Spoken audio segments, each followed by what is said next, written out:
কোটা সংস্কার আন্দোলন সমগ্র দেশ ও জাতির দাবি এবং কোটা সংস্কার আন্দোলনে সবারই একটা মূল দাবি যে 30% যেটা মুক্তিযোদ্ধা কোটা রাখা হয়েছে, মুক্তিযোদ্ধা কোটা না ভাই, মুক্তিযোদ্ধার পরিবারের কোটা রাখা হয়েছে, এইটার বিরোধিতায় সবার আসল এবং মূল দাবি। এবং মুক্তিযুদ্ধ এবং মুক্তিযোদ্ধা মানে কি, এই পুরো জিজ্ঞাসা আজকের এই সরকার করেছে।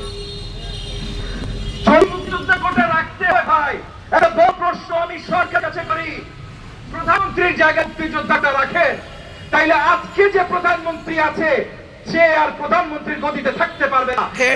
খালেদা জিয়াকে আবার প্রধানমন্ত্রীর গদিতে নিয়ে আসতে হবে। কোটা সংস্কার যদি এত শখ আপনার, যদি কোটা রাখার এত শখ, তাহলে প্রধানমন্ত্রীরা মুক্তিযোদ্ধা কোটা নিয়ে আসেন দেখি। এই দেশের ইতিহাসে মুক্তিযুদ্ধ এখন আজকে এসে 2023-24 সালে এসে 2.5 লাখ নিয়ে আসছে সরকার। ভারতে যেখানে ট্রেনিং হয়েছিল তারা 70,000-এর নিচে পুলিশ দিয়েছে। ভাই যে আর্মিরা যারা মিউটিনি করে বেরিয়েছিল, যারা ট্রেনিং নেয় নাই, সব মিলায় ধরলাম ভাই 1 থেকে 1.5 লাখ মুক্তিযোদ্ধা। এর মধ্যে প্রচুর মুক্তিযোদ্ধা পরিষ্কার করে বলে দিয়েছে তারা মুক্তিযোদ্ধা কোটা পায় নাই, আবার অনেকে বলে দিয়েছে তারা নেয় নাই।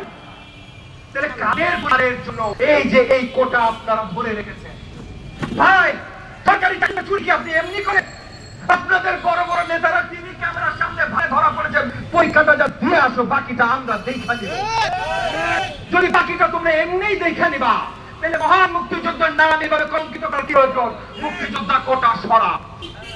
আজকে এই তরুণ সমাজ এবং ছাত্র সমাজের সাথে আমরা সবাই আছি। আজকে এখানে রাজনৈতিক দল হিসেবে মান্না ভাই, সাইফুল ভাই, নুরু ভাই, আমরা যারা আছি সবাই আমরা ছাত্র সমাজের সাথে আছি। আজকে এখানে বিশ্ববিদ্যালয়ের শিক্ষকরা, ঢাকা বিশ্ববিদ্যালয়, জাহাঙ্গীরনগর বিশ্ববিদ্যালয়, জগন্নাথ বিশ্ববিদ্যালয়, আমি নর্থ সাউথ বিশ্ববিদ্যালয় শিক্ষক, আমরা আছি, আমরা সবাই ছাত্র সমাজের সাথে আছি।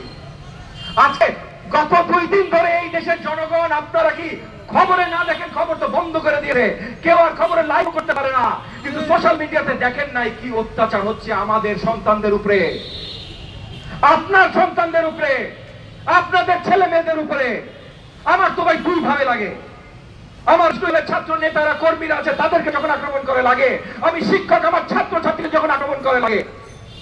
এর আগেও লেগেছে 2018 সালে যখন নিরাপদ সড়ক আন্দোলনে ছাত্রছাত্রীরা মাঠে নেমে এসেছিল, তার আগে যখন কোট আন্দোলনে এই রাশেদরা মাঠে নেমে আসছিল, তখনও কিন্তু হাতুড়ি দিয়ে হামলা হয়েছে, কাটা রাইফেল দিয়ে হামলা হয়েছে, হেলমেট বাহিনীর হামলা হয়েছে। যে হেলমেট বাহিনী গতকাল হাসপাতালে ঢুকে আমাদের বাচ্চাদের উপরে আক্রমণ করেছে। এই পর্যন্ত সরকারি মিশন দেয়া খবর, বাংলা মিশন টিভিতে আজকে সকালে খবর থেকে বেরিয়েছি, 3 জন ছাত্র নিহত হয়ে, ইতিমধ্যে 3 জন নিহত হয়েছে, শত শত আহত হয়ে পড়ে আছে। আপনার মনে হয়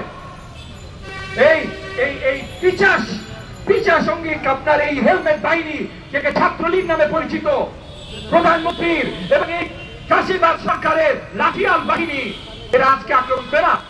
আপনাদের মনে হয় এই 3 দিনে থাকবে, শত শত আহত, শত শত থাকবে? না ভাই, হাজারে হাজারে যাবে।